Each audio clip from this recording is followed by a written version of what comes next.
নিজের বাগদত্তা স্ত্রী ও প্রাণপ্রিয় বন্ধুকে অন্তরঙ্গ অবস্থায় দেখে পুরো পৃথিবী থমকে যায় রনির। আজকে তার বাগদত্তা স্ত্রী প্রিয়ার জন্মদিন ছিল। ও ভেবেছিল প্রিয়াকে সারপ্রাইজ দিবে। নিজের ভালোবাসার মানুষকে জন্মদিনের সারপ্রাইজ দিতে সে নিজেই যে জীবনের সবচেয়ে বড় সারপ্রাইজের মুখোমুখি হবে সেটা কখনো কল্পনাও করেনি রনি। নিজের ভালোবাসার মানুষটাকে জন্মদিনে চমকে দেওয়ার জন্য কত পরিকল্পনা করেছিল সে। কয়েকদিন ধরে গোপনে সব আয়োজন করেছিল, পছন্দের কেক, যত্ন করে বেছে নেওয়া একটি উপহার, আর বুক ভরা ভালোবাসা নিয়ে লেখা একটি চিঠি। আজকের দিনটাকে স্মরণীয় করে রাখার জন্য কোনো কমতি রাখেনি রনি। নির্ধারিত সময়ের আগেই সে সেখানে পৌঁছে যায়। তার মনে তখন একরাশ উত্তেজনা। বারবার কল্পনা করছিল হঠাৎ সামনে গিয়ে দাঁড়ালে তার প্রিয় মানুষটির মুখে কেমন আনন্দ ফুটে উঠবে। কিন্তু ভাগ্য যেন তার জন্য অন্য এক গল্প লিখে রেখেছিল। দরজার কাছে গিয়ে থমকে দাঁড়ায় রনি। মুহূর্তের মধ্যেই তার মুখের হাসি উধাও হয়ে যায়। বুকের ভেতরটা হঠাৎ করে ভারী হয়ে ওঠে। তার চোখের সামনে যে দৃশ্য ধরা পড়েছিল তা দেখার জন্য সে একদমই প্রস্তুত ছিল না। তার প্রাণপ্রিয় বন্ধু নাবিল, যাকে সে অন্ধের মতো বিশ্বাস করত, আর তার ভালোবাসার মানুষ, যার সাথে 5 বছরের সম্পর্ক, যাকে নিয়ে সে ভবিষ্যতের হাজারো স্বপ্ন দেখেছিল, তারা দুজন একে অপরের সঙ্গে অত্যন্ত ঘনিষ্ঠ মুহূর্ত কাটাচ্ছিল। প্রথমে রনির মনে হয়েছিল সে হয়তো ভুল দেখছে অথবা স্বপ্ন দেখছে, এখনই হয়তো ঘুম থেকে উঠে যাবে। কিন্তু সময় যত গড়াচ্ছিল সত্যিটা ততই স্পষ্ট হয়ে উঠছিল। সবচেয়ে কষ্টের বিষয় হলো তারা নিজেদের মধ্যে এতটাই ব্যস্ত ছিল যে অনেকক্ষণ ধরে সেখানে দাঁড়িয়ে থাকা রনিকে একবারের জন্য খেয়াল করেনি। আর রনি, সে নিঃশব্দে দাঁড়িয়েছিল, যেন তার চারপাশের পুরো পৃথিবী থমকে গিয়েছে। রাগ আর কষ্ট একসাথে আছড়ে পড়েছিল তার ভেতরে। মনে হচ্ছিল এখনই সামনে গিয়ে সব ভেঙে চুরমার করে দেব। 2 পা এগিয়ে যায় সে, কিন্তু ঠিক সেই মুহূর্তেই থেমে যায়। একটা ঠান্ডা ভাবনা মাথায় এসে ধাক্কা দেয় তাকে। এখন চিৎকার করলে, ঝগড়া করলে কি হবে? তারা হয়তো নিজেদের নির্দোষ প্রমাণের চেষ্টা করবে, সবকিছু অস্বীকার করবে, আর শেষ পর্যন্ত না পারলে এই সম্পর্কগুলো এখানেই শেষ হয়ে যাবে। কেউ জানতেও পারবে না প্রিয়া আর নাবিল কিভাবে যত্ন করে রনিকে ঠকিয়েছে। তাদের এত বছরের বিশ্বাস ভাঙার শাস্তি শুধু সম্পর্ক ভেঙে দেওয়া, এটা তো মেনে নেওয়া যায় না। রনি ধীরে ধীরে পেছনে সরে আসে, বাড়ি থেকে বের হয়ে যায়, আর মনে মনে বলে ওরা দুজন আমাকে যেভাবে আমার কাছে থেকে ঠকিয়েছে, ঠিক একইভাবে ওদের কাছে থেকে ওদেরকেও আস্তে আস্তে ধ্বংস করব। ওদের এমন অবস্থা করব যে ওরা নিজেদের মৃত্যু নিজেই কামনা করবে। এটা রনি তালুকদারের প্রমিস। রনি তালুকদার দেশের অন্যতম সফল ব্যবসায়ী রেহমান তালুকদার এবং খ্যাতনামা চিকিৎসক আফসানা তালুকদারের একমাত্র আদরের ছেলে। ছোটবেলা থেকেই নাবিলের সঙ্গে তার গভীর বন্ধুত্ব। স্কুল জীবনে শুরু হওয়া সেই বন্ধুত্ব সময়ের সঙ্গে আরও দৃঢ় হয়ে ওঠে। ভার্সিটিতে ভর্তি হওয়ার পর রনি ও নাবিলের পরিচয় হয় প্রিয়ার সাথে। প্রিয়া ছিল বাবাহারা, সহজ সরল স্বভাবের একটি গ্রামের মেয়ে। অল্প সময়ের মধ্যেই তাদের মধ্যে সুন্দর বন্ধুত্ব গড়ে ওঠে। দিন যত এগোতে থাকে তিনজনের বন্ধন তত গভীর হতে থাকে। তবে সময়ের সঙ্গে সঙ্গে রনি ও প্রিয়ার সম্পর্ক শুধুমাত্র বন্ধুত্বের গণ্ডিতে সীমাবদ্ধ থাকেনি। ধীরে ধীরে তাদের মধ্যে শুরু হয় ভালোবাসার সম্পর্ক। তাদের সম্পর্ক শুরু হওয়ার পর থেকে প্রিয়ার জীবন যেন অনেক কিছু বদলে গিয়েছিল। রনি কখনো তাকে তার অভাবের কথা মনে করিয়ে দেয়নি, বরং সবসময় চেষ্টা করেছে প্রিয়াকে সাহায্য করার। সেমিস্টার ফি বাকি পড়লে রনি চুপচাপ সেটা মিটিয়ে দিয়েছে। প্রিয়ার মায়ের চিকিৎসার খরচের সময় সে এক মুহূর্ত দেরি করেনি। এমনকি প্রিয়ার প্রয়োজনীয় বই, ল্যাপটপ থেকে শুরু করে ছোট বড় অসংখ্য প্রয়োজনেও সে পাশে থেকেছে। প্রিয়া যে ফ্ল্যাটে থাকতো সেটাও ছিল তালুকদার পরিবারের মালিকানাধীন একটি অ্যাপার্টমেন্ট। রনি বাবাকে বলে সেখানে প্রিয়ার থাকার ব্যবস্থা করেছিল। রনির বাবা রেহমান তালুকদার এবং মা আফসানা তালুকদারও প্রিয়াকে নিজের মেয়ের মতোই স্নেহ করতেন। প্রিয়া যখন প্রথমবার তালুকদার বাড়িতে গিয়েছিল, আফসানা তালুকদার তাকে বুকে জড়িয়ে ধরে বলেছিলেন, মা এই বাড়িতে কখনো নিজেকে বাহিরের মানুষ ভাববে না। সেই মুহূর্ত থেকেই তালুকদার পরিবারের সবাই বিশ্বাস করতে শুরু করেছিল একদিন এই মেয়েটাই তাদের ঘরের বউ হবে। আর রনি, সে তো অনেক আগেই নিজের জীবনের প্রতিটি স্বপ্নে প্রিয়াকে জায়গা দিয়ে ফেলেছিল। প্রায় 1 বছর আগে রনি নিজের বাবা মায়ের সামনে স্পষ্টভাবে জানিয়েছিল সে প্রিয়াকেই বিয়ে করতে চায়।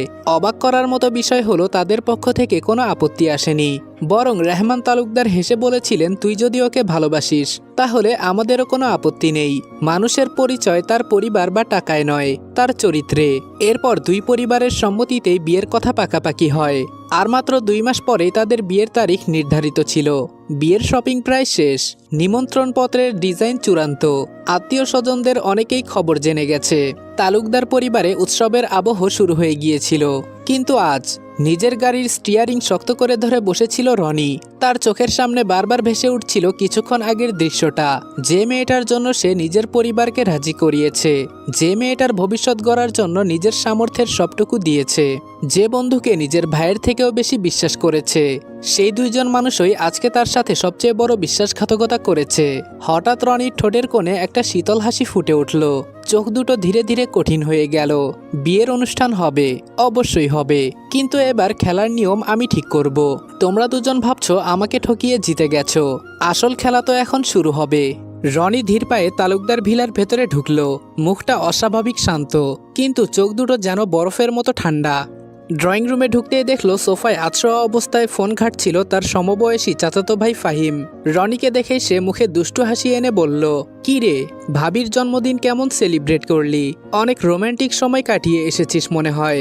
অন্যদিন হলে রনি পাল্টা কিছু একটা বলতো, কিন্তু আজকে সে একবারও ফাহিমের দিকে তাকালো না। সোজা সিঁড়ির দিকে হাঁটতে শুরু করলো। ফাহিম রনির এভাবে চলে যাওয়া দেখে বেশ অবাক হয়। পেছন থেকে ডাকতে থাকে, এই রনি, শুনছিস? কোনো উত্তর নেই।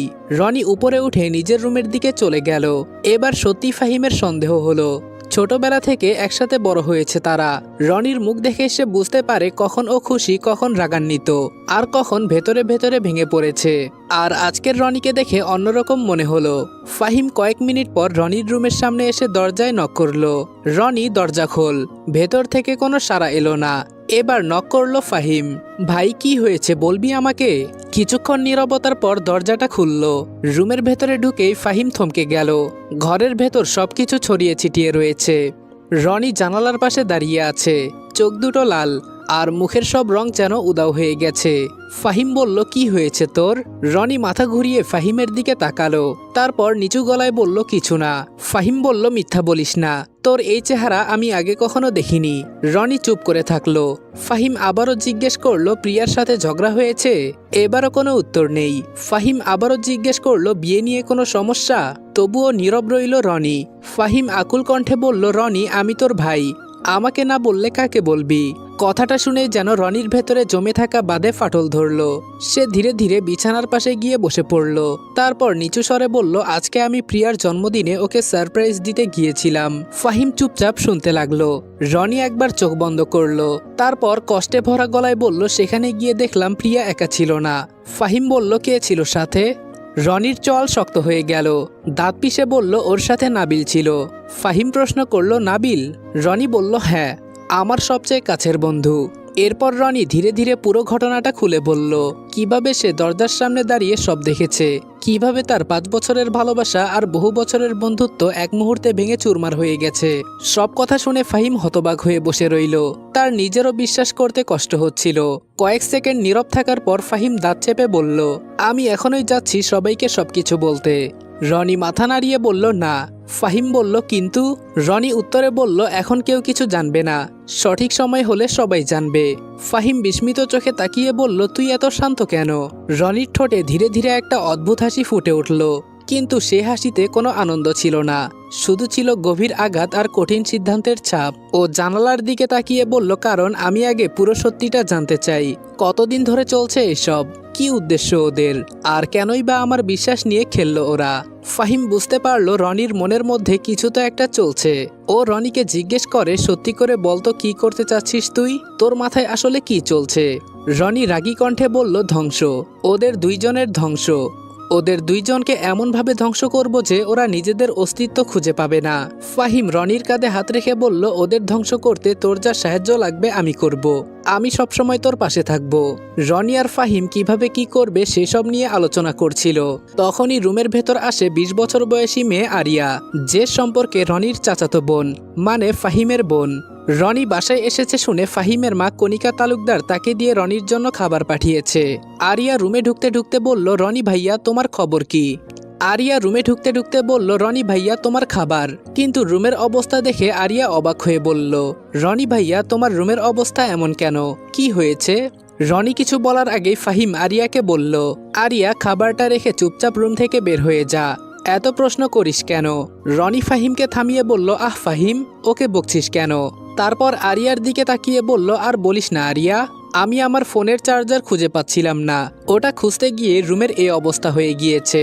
রনির কথা শুনে আরিয়া খাবারের ট্রেটা টেবিলের উপর রেখে একটা ড্রয়ার থেকে চার্জার বের করে রনির হাতে দিয়ে বলল, এই তো তোমার চার্জার। সঠিক জায়গায় না খুঁজে পুরো ঘর আউলিয়ে ফেললে কোনো কাজ হবে? রনি হেসে উত্তর দিল, তুই না থাকলে আমার যে কি হতো। আমার ঘরের কোথায় কি আছে আমার মনেই থাকে না। তুই আমার সবকিছু মনে রাখিস, সবকিছু গুছিয়ে রাখিস, তোকে বলার আগেই সবকিছু আমার সামনে হাজির করে দিস। আরিয়া হঠাৎ আনমনা হয়ে বলল, আর মাত্র 1 মাস, তারপর আর আমাকে দরকার পড়বে না। তখন তোমার বউ তোমার সবকিছুর খবর রাখবে। আরিয়ার কথাটায় ঘরের ভেতরে হালকা একটা অস্বস্তি ছড়িয়ে পড়ল। কথাটা শেষ করে আরিয়া নিজেরই অজান্তে একটু থেমে গেল, যেন হঠাৎ বুঝতে পারলো তার এভাবে কথা বলা উচিত হয়নি। রনিরও মনে পড়ে গেল একটু আগে প্রিয়াকে কোন অবস্থায় দেখে এসেছে। ফাহিম একটু কাশি দিয়ে পরিস্থিতিটা স্বাভাবিক করতে চাইল। আরিয়া দ্রুত বলল, আমি এমনভাবে বলতে চাইনি, শুধু বললাম যে ভাবি এলে তো তোমার সব কাজ উনিই দেখবে। রনি হালকা হাসির অভিনয় করে বলল, যখন এটা তখন দেখা যাবে, এখন এসব নিয়ে ভাবতে হবে না তোকে। ফাহিম বলল, ঠিক আছে, বাকি কথা পরে হবে, আগে খাবারটা খেয়ে নে, সারাদিন কিছুই খাসনি। রনি মাথা নেড়ে বলল, আমার ক্ষুধা নেই। আরিয়া কিছু বলতে যাবে, ঠিক তখনই রনির ফোনটা বেজে উঠল। ফোনের স্ক্রিনে প্রিয়া নামটা ভেসে উঠল। নামটা দেখেই আরিয়ার মুখে যেন কালো অন্ধকার নেমে এলো। ও রনির দিকে তাকিয়ে বলল, নাও ভাবি ফোন দিয়েছে, তুমি তাহলে কথা বলো, আমি আসছি। কাউকে আর কোনো কিছু বলার সুযোগ না দিয়ে দ্রুত রুম থেকে বের হয়ে নিজের রুমে চলে যায়। নিজের রুমে আসতেই ওর ভেতরের কষ্টগুলো যেন ঠেলে বের হয়ে আসতে চাইল। সে হাত দিয়ে চোখ ঢেকে ফেলল, কিন্তু তাতে কান্না থামল না, বরং আরো বেড়ে গেল। চোখের পানি গাল বেয়ে নামতে নামতে সে ফিসফিস করে বলল, তোমাকে নিজের করে পাওয়ার আক্ষেপ আমার এ জীবনে পূর্ণ হবে না রনি ভাইয়া। কিছুক্ষণ কান্নাকাটির পর আরিয়া নিজের চোখের পানি মুছতে মুছতে বলল, আমি কখনো তোমার ক্ষতি চাইব না। আমি আমার ভালোবাসা না পেলেও তুমি তোমার ভালোবাসার মানুষ নিয়ে সুখে থাকো, এই দোয়াই করি। অন্যদিকে রনিকে ফোন হাতে নিতে দেখে ফাহিম রুম থেকে বের হয়ে যেতে নিলে রনি বলল, তুই এখানে থাক। ফোন রিসিভ করার আগে রনি বড় বড় নিঃশ্বাস নিয়ে নিজেকে স্বাভাবিক করে নেয়, যাতে প্রিয়ার সাথে কথা বলার সময় রেগে না যায়, কারণ এখন রেগে গেলে সব প্ল্যান শেষ হয়ে যাবে। রনি কিছুক্ষণ ফোনের স্ক্রিনের দিকে তাকিয়ে থাকলো। আঙ্গুলটা হালকা কেঁপে উঠল। নিজের আবেগকে সংযত করে রিসিভ বাটনের উপর চাপ দিল। ফাহিম পাশে দাঁড়িয়েছিল, কিছু না বললেও তার চোখে স্পষ্ট অস্থিরতা। রনি একটা দীর্ঘশ্বাস নিয়ে ফোনটা রিসিভ করে বলল, হ্যালো। অন্য পাশে প্রিয়ার কণ্ঠ ভেসে এলো, একদম স্বাভাবিক। জান, তুমি এখন কোথায়? আজকে আমার জন্মদিন, তুমি এখনো আমাকে উইশ করনি, গিফটও দাওনি, এটা কিন্তু ঠিক না। রনি অন্যদিন যেভাবে কথা বলে আজকে সেইভাবে কথা বলার চেষ্টা করে বলল, আর বলো না বেবি, আজকে সকালে হঠাৎ করে বিজনেসের একটা কাজে শহরের বাইরে চলে এসেছি, তাই তোমার সাথে দেখা করতে পারিনি। প্রিয়া অভিমান করার নাটক করে বলল, কি বলো জান, আজকে আমার বার্থডে ছিল, তুমি আজকেই শহরের বাইরে চলে গিয়েছো, তুমি কি আমাকে একটুও ভালোবাসো না? রনি প্রিয়ার নাটকীয় কথা শুনে রাগে কচমচ করতে থাকলো, কিন্তু প্রিয়ার সাথে স্বাভাবিকভাবে বলল, এগুলো তো তোমার আর আমার উজ্জ্বল ভবিষ্যতের জন্যই করছি জান। প্রিয়া বলল, তাই নাকি জান, কিন্তু তুমি তো কখনো আমার জন্মদিন মিস করো না। রনি চোখ বন্ধ করে এক মুহূর্তের জন্য, তারপর মনে মনে বলে, আগে তো জানতাম না তুই এত বড় বেঈমান, জানলে কবেই তোকে লাথি মেরে আমার জীবন থেকে বের করে দিতাম। তবে চিন্তা করিস না, তোকে আর তোর ওই আশিককে আমি জন্মের শিক্ষা দিব এবার। তবে মুখে বলল, কাজটা খুব জরুরি ছিল, তাই হঠাৎ করেই যেতে হলো, কালকেই ফিরবো, আর তখন তোমার জন্য দামি গিফট নিয়ে আসবো। প্রিয়া দামি গিফটের কথা শুনে খুশি হয়ে বলল, আচ্ছা ঠিক আছে, তুমি সাবধানে থেকো, কালকে তাড়াতাড়ি চলে এসো, ঠিক আছে? এখন রাখি। প্রিয়া ফোন কেটে নাবিলের দিকে তাকাতেই নাবিল প্রশ্ন করলো, কি বলল বলদটা? প্রিয়া উত্তর দিল, বলল বিজনেসের কাজে শহরের বাইরে গিয়েছে, কালকে আমার জন্য দামি গিফট নিয়ে আসবে। নাবিল হেসে বলল, তাহলে তো জান আজকে সারাদিন শুধু তোমার আর আমার। প্রিয়া ফোনটা একপাশে ছুঁড়ে ফেলে নাবিলের কাছে এসে বলল, হ্যাঁ জান, শুধু তোমার আর আমার। এই বলদ তো আমার টাকার মেশিন, আর তুমি আমার আসল ভালোবাসা। নাবিল আর প্রিয়া আবার নিজেদের নিষিদ্ধ কাজ শুরু করে দিল। তাদের দুইজনের মাঝে অনুশোচনার রেশ মাত্র নেই। কি সুন্দর করে একটা মানুষকে দিনের পর দিন ঠকিয়ে গিয়েছে। অন্যদিকে রনি প্রিয়ার সাথে কথা বলা শেষ করে ফোন রাখতেই ফাহিম ওকে জিজ্ঞেস করলো, কি করবি এখন? রনি অদ্ভুত ভঙ্গিতে হেসে জবাব দিল, এখন শপিং মলে গিয়ে ওর জন্য খুব দামি একটা গিফট কিনবো, আর সেটা নিয়ে কালকে ওর বাসায় যাব। ফাহিম অবাক হয়ে জিজ্ঞেস করলো, গিফট কিনবি মানে? রনি একই ভঙ্গিতে আবারও বলল, বাহরে, আমার গার্লফ্রেন্ডের জন্মদিন, আর আমি গিফট দিব না? ফাহিম রেগে বলল, তোর কি মাথা খারাপ হয়ে গিয়েছে রনি? যে তোকে এমনভাবে ঠকালো তাকে তুই জন্মদিনের গিফট দিবি। রনি ফাহিমের গাল টিপে বলল, তুই তো আমার থেকেও বড় বোকা ফাহিম। এই গিফটটি হলো ওদেরকে হাতের মুঠোয় আনার আমার প্রথম অস্ত্র। কথাটা বলে রনি ওয়াশরুমের দিকে চলে যায়। গালে হাত দিয়ে ফাহিম কিছুক্ষণ চুপ করে রনির যাওয়ার দিকে তাকিয়ে থাকে। তারপর রনির কথার মানে বুঝতে পেরে ওর ঠোঁটেও হাসি ফুটে ওঠে।